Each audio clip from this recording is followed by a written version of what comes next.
One of the hardest human experiences we'll ever have to navigate isn't our own pain. It's standing next to somebody else's pain and wondering what in the world we're supposed to do with it. And if you've ever been in that situation, you've seen someone you love lose someone they love, you know exactly what I'm talking about. That moment where you're standing there, maybe at the funeral, maybe on the phone, maybe at their kitchen table, and you're thinking, what do I say right now? What's the right thing? What's the one sentence that's going to make this better? And you feel the pressure to say something profound, something perfect, something that's going to take away the sting. But here's the truth: there are no perfect words, none. And when you try to find them, when you try to put that burden on yourself, you usually either freeze up and say nothing, or you fumble and say something that actually makes things worse. So let me free you from this impossible expectation. It's not about saying the perfect thing. It's about showing up. It's about presence. Because grief doesn't need your answers. It needs your attention. Grief doesn't need your wisdom. It needs your witness. What do I mean by that? I mean that when someone is in grief, what they want to know more than anything is that they are not alone. That this pain they're carrying isn't too heavy for you to stand near. That you won't vanish into the shadows just because their life just got dark. I've seen this play out over and over, and I'll be honest, people mean well, but they stumble. Someone loses a spouse, and friends scatter like confetti at first. The phone calls pour in. The casseroles stack up in the freezer. The flowers fill the house. But then, after a week, after 2 weeks, the crowd disappears because people don't know what else to say. They think, well, I showed up at the funeral. I dropped off food. I did my part. And the grieving person, they're left with silence. And that silence doesn't feel peaceful. It feels like abandonment. And here's the thing, it's not because those people don't care. They care deeply. But they don't know what to say. They're afraid of saying the wrong thing, so they say nothing. They're afraid of reopening the wound, so they stop checking in. But let me tell you something. If you're afraid of reopening the wound, you don't understand grief, because the wound doesn't close. Not like that. Your words aren't going to re-break what's already broken. What actually hurts worse is silence. What hurts worse is absence. What hurts worse is when someone who used to check in doesn't anymore because they don't want to bother you. So what's the first thing you need to know about talking to someone who's grieving? It's this: you don't have to heal their hurt. You don't have to erase it. You don't have to give them a magical sentence that flips a switch and makes them feel better. That's not your job. Your job is to show up, to be there, to acknowledge that their pain is real and that it matters enough to you to sit in it with them. Now, I know some of you are thinking, but Jefferson, I don't know if I can handle that. I don't know if I can sit with someone in that kind of heaviness. I don't have the right words. I'm not equipped. And let me tell you, you don't need special equipment. You don't need a psychology degree. You don't need a seminary background. You don't need a list of prepared lines. You just need your humanity. That's it. The same humanity that knows what it feels like to lose something, to hurt deeply, to feel empty. That's the same humanity that qualifies you to show up. Think about it. When you've been in your lowest moment, when life knocked the breath out of you, what helped you the most? Was it someone giving you a 5-point sermon on why everything happens for a reason?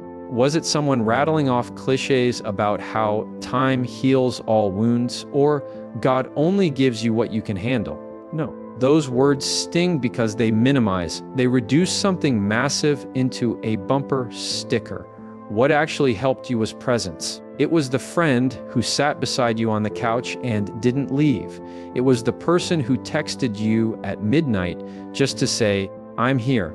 It was the silence filled not with answers, but with love. And let me tell you, Grief doesn't want to be explained away. It wants to be acknowledged. That's why so many well-meaning phrases actually cut deep. When you say, "they're in a better place," you're telling someone to focus on heaven when their heart is still shattered on earth. When you say, "at least they're not suffering," you're asking them to be grateful when they're not even breathing normally yet.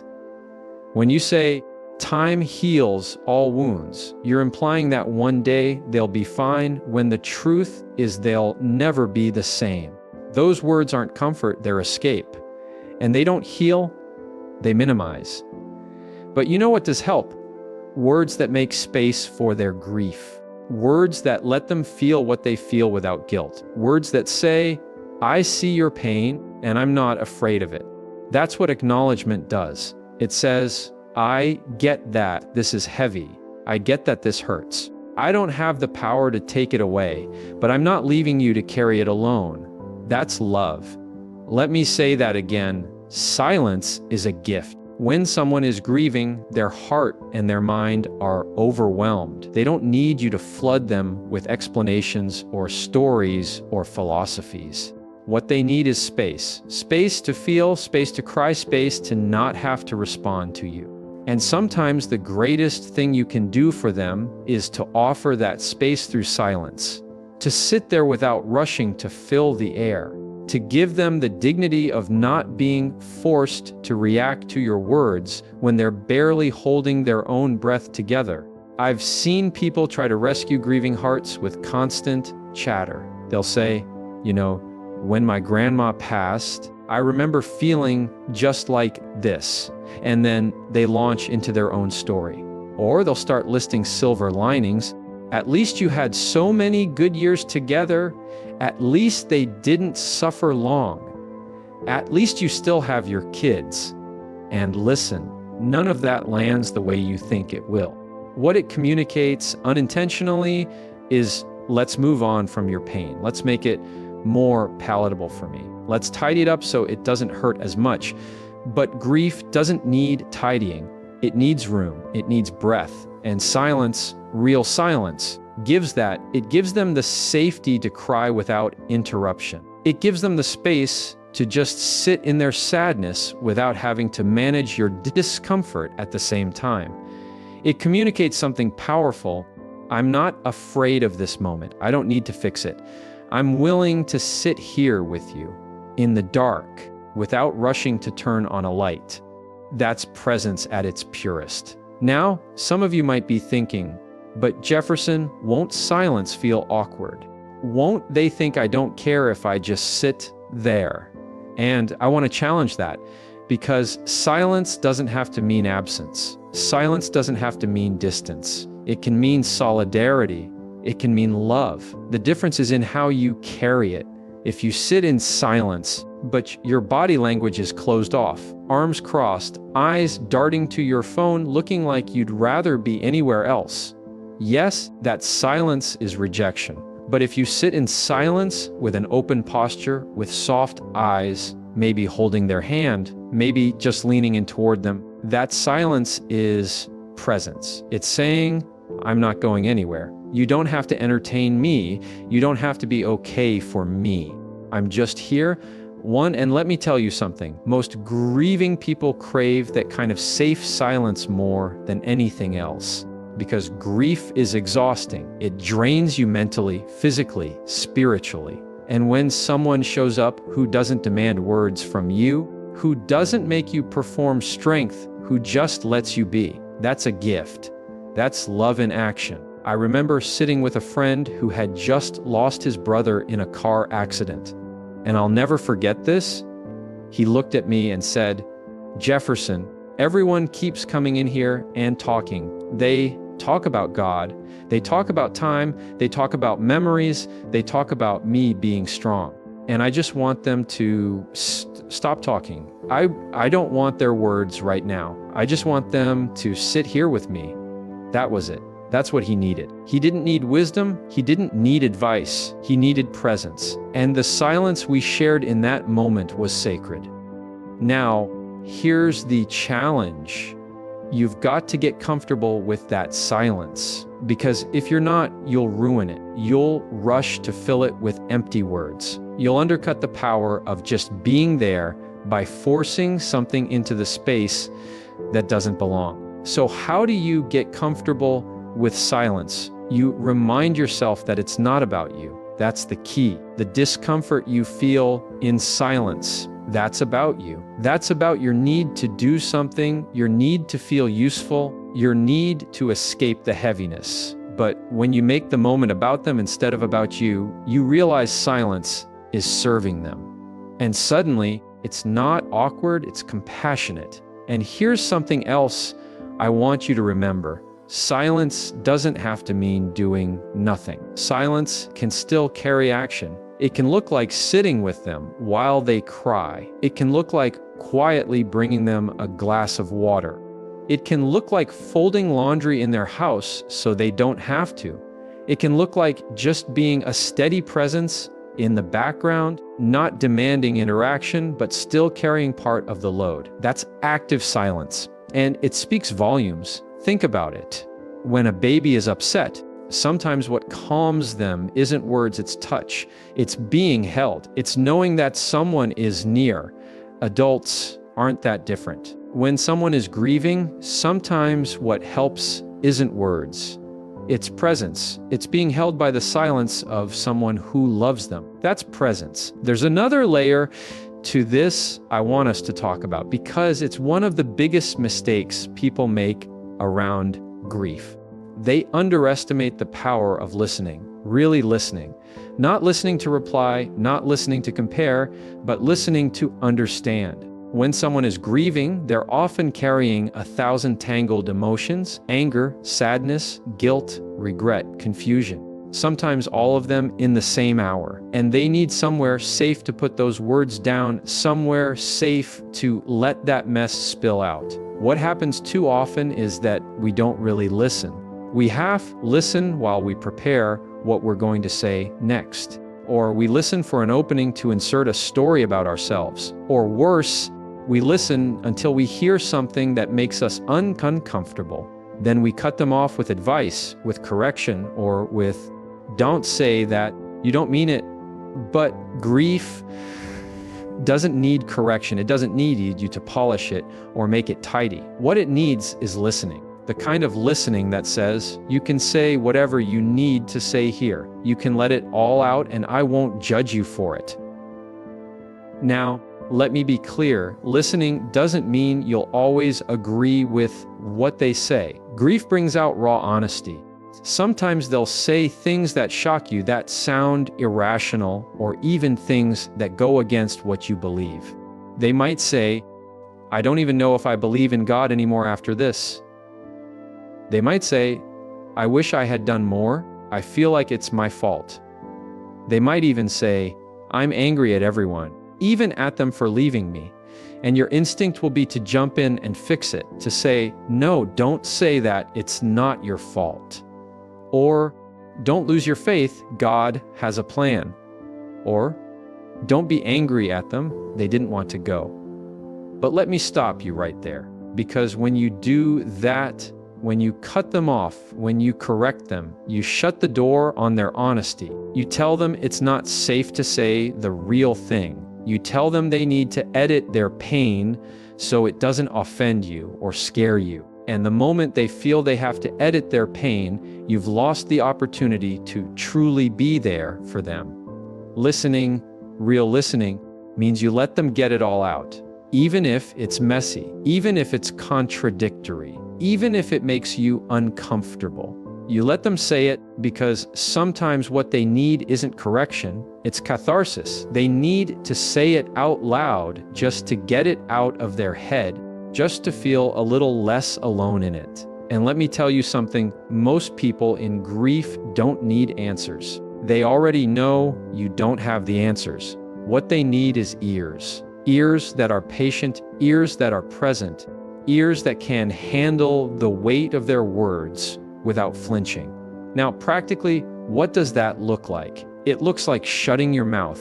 It looks like resisting the urge to jump in with a solution. It looks like nodding, maintaining eye contact, maybe saying simple affirmations like, I hear you, or that must be so hard. It looks like letting them cry through their words without interrupting. It looks like letting them repeat the same story 10 times if they need to, because sometimes grief just loops like that.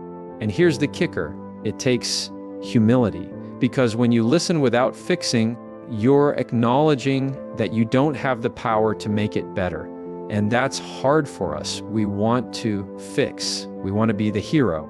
But listening says, I can't take your pain away, but I can carry some of it with you by hearing it. That's humility.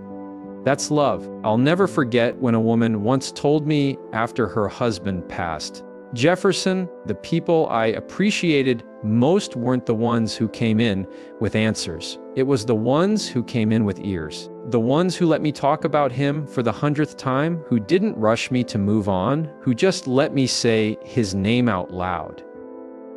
That stuck with me, because that's what grieving people fear most, that the person they lost will be forgotten, that their name won't be spoken anymore. And when you listen, when you let them say the name over and over again, you honor that person's memory. You tell them, I won't forget either. Listening is not passive. Don't confuse it with doing nothing. Listening is active work. It takes energy to stay present. It takes focus to not let your mind wander. It takes effort to resist jumping in with your own stories. But it's worth it, because it tells them, you matter, your pain matters, your words matter.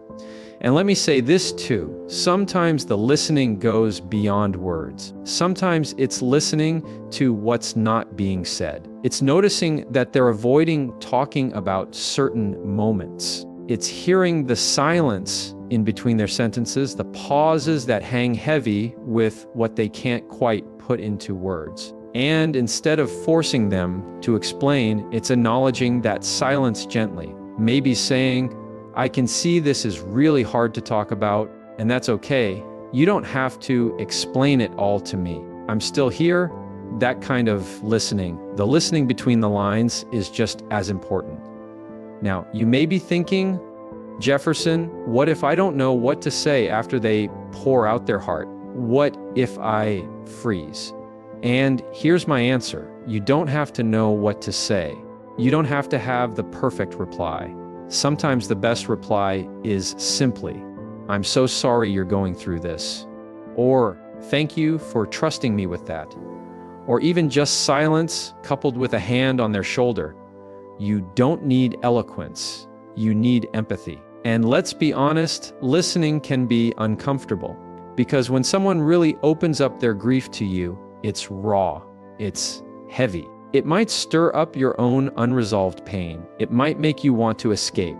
But here's the deal. You have to be strong enough to stay in it. Not strong enough to fix it, not strong enough to preach over it, but strong enough to hold the space without running. That's true strength. That's the strength of someone who loves deeply. There's a tension here because silence without presence can feel like avoidance. If you go quiet and you look checked out, if you're scrolling on your phone while they're pouring their heart out, that silence isn't healing, it's rejection. Silence only works when it's paired with engagement. Your body language has to say, I'm here.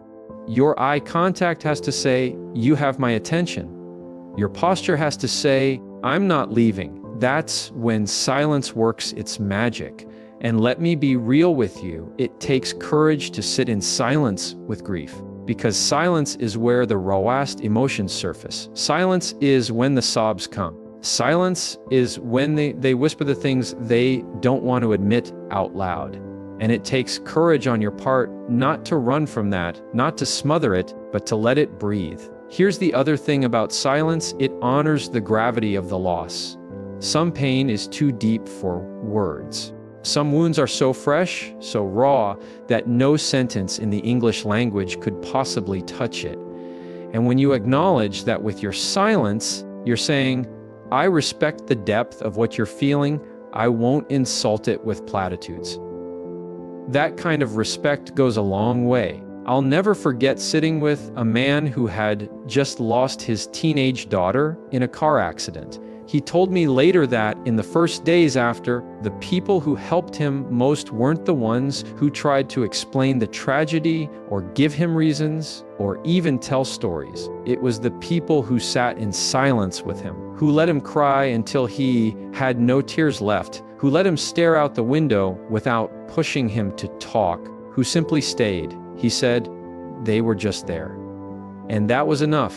That phrase, just there, that's the gift. Because here's the truth, you're not going to solve grief with words. You're not going to wrap it up in a neat little bow with a clever sentence.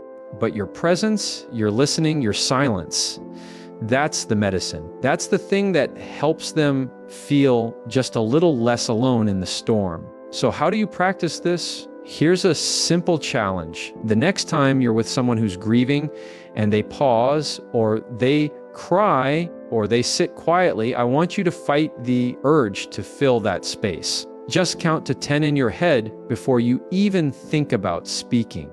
Let that silence live. See what happens. Most of the time, they'll use that silence to go deeper, to say the thing they weren't sure they could say. And when they do, you'll realize that silence was the doorway. Now, let's zoom out. Why does this matter so much? Because grief is one of the most isolating human experiences. It makes you feel like you're on an island that nobody else can reach. And when you sit with someone in silence, when you don't run from it, you're building a bridge to that island. You're saying, I may not know exactly how you feel, but I'm willing to be here in the unknown with you. That's powerful. And if you take nothing else from this keynote, I want you to take this. Don't underestimate the power of showing up and shutting up. Sometimes the best thing you can say to someone who's grieving is absolutely nothing. Just your quiet, steady presence. Because that silence can be louder than any words. It can shout, I love you. I'm with you. You're not alone. So here's my closing thought for you. When you step into the space of someone's grief, don't feel pressured to have perfect words. Don't feel like you need to be eloquent or profound. Your silence paired with your presence is already profound. Your willingness to stay in the uncomfortable pause is already love. And if you can master that, if you can resist the urge to fix and instead honor the silence, you will give one of the greatest gifts a grieving heart can receive, the comfort of knowing that even in the hardest, darkest moments, they are not carrying this weight alone.